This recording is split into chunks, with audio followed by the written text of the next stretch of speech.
At 1:13 on a Wednesday morning, Lena Vale opened a 9-second video that had appeared in her downloads without a sender.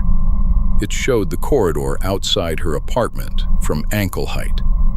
On the final frame, a distant figure shifted beneath the amber lights. Then metal snapped against wood behind her. A brass deadbolt now occupied the top of Lena's front door. Beyond it, the door across the hall had become an unbroken section of painted wall. Lena opened her door. The opposite doormat remained, its rubber corner curled exactly as before, but there was no threshold above it. She ran her fingertips over cold plaster where the neighboring door had been. No seam, no fresh paint. Behind the wall, a television murmured for several seconds and then stopped. The missing apartment was still receiving power. It simply no longer had a way out. She replayed the file because 9 seconds seemed easier to distrust than a wall. The clip ended with the same soft compression flicker. A second metallic crack answered from the entryway. Another deadbolt had appeared beneath the first, this one dull steel. In the corridor, the apartment beside the elevator was gone. Its grocery bag sat upright on the carpet before a blank wall, a loaf of bread still visible through the plastic. Lena stopped the next playback before its final frame. Nothing changed. She dragged backward through the clip and noticed what panic had hidden. Both missing doors were now visible inside the video. They stood far beyond the real corridor's end, one on each side of an extension that could not fit inside the building. The distant figure remained at the farthest point, back-turned, holding something that reflected a small rectangle of light. Lena knocked where the first door had been. A woman named Imani answered from the other side, her voice flattened by plaster. She had watched the same file after it appeared on her television. Her own front door was still visible from inside, but opening it revealed another corridor, long, dark, and lined with unfamiliar entrances. Through her peephole, she could see Lena standing outside, impossibly far away. "Don't let it finish again," Imani said. That was the reversal Lena needed. The upload was not erasing rooms. It was collecting their exits. Each completed viewing moved another doorway into the file and fastened another lock to hers. She examined the new hardware without touching it. Around both keyways were 3 nested rectangles, scratched with the same careful pressure. They looked less like vandalism than a catalog mark.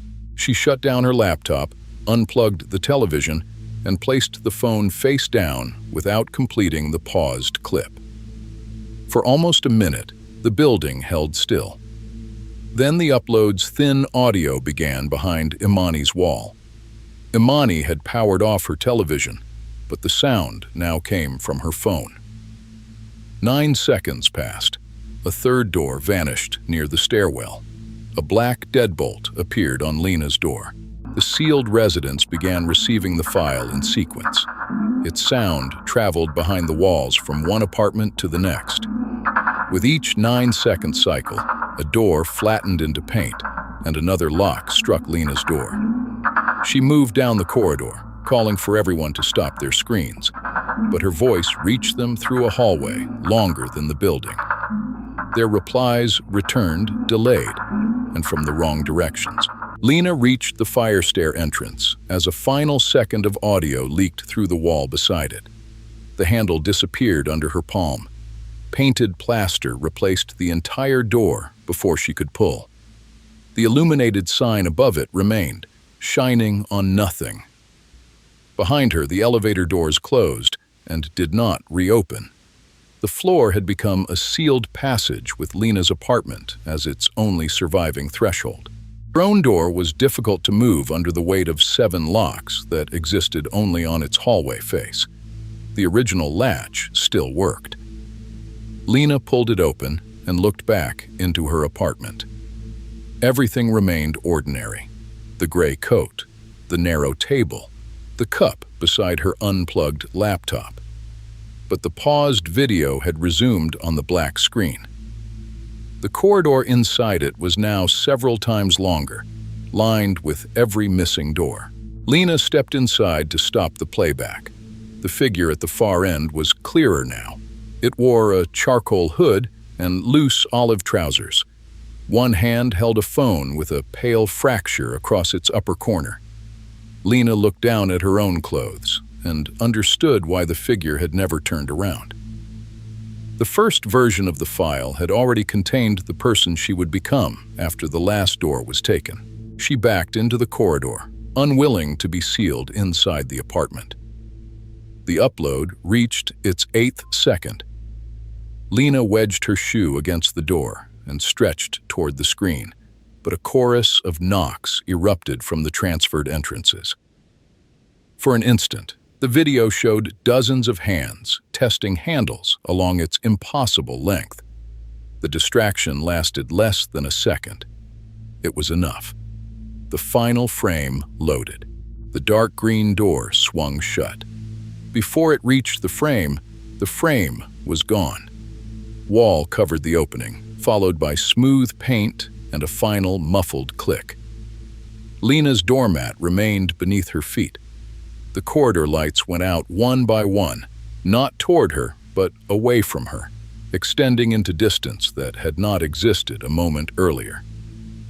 Along that distance, the collected doors began to appear. Lena's phone lit in her hand. Its video had reset to the first frame, the short, ordinary corridor she remembered. On the screen, a dark figure waited at the far end. In the corridor around her, there was no figure at all. Lena raised the phone. The person in the file raised theirs at the same angle. She was not watching a recording anymore. She was occupying the point from which every earlier viewing had been recorded. At 6:42 that morning, the elevator opened onto a 6th floor with no apartment or stairwell doors. 8 doormats and 1 grocery bag rested beside blank walls. Lena's cracked phone lay on her mat, playing 9 silent seconds to an empty corridor.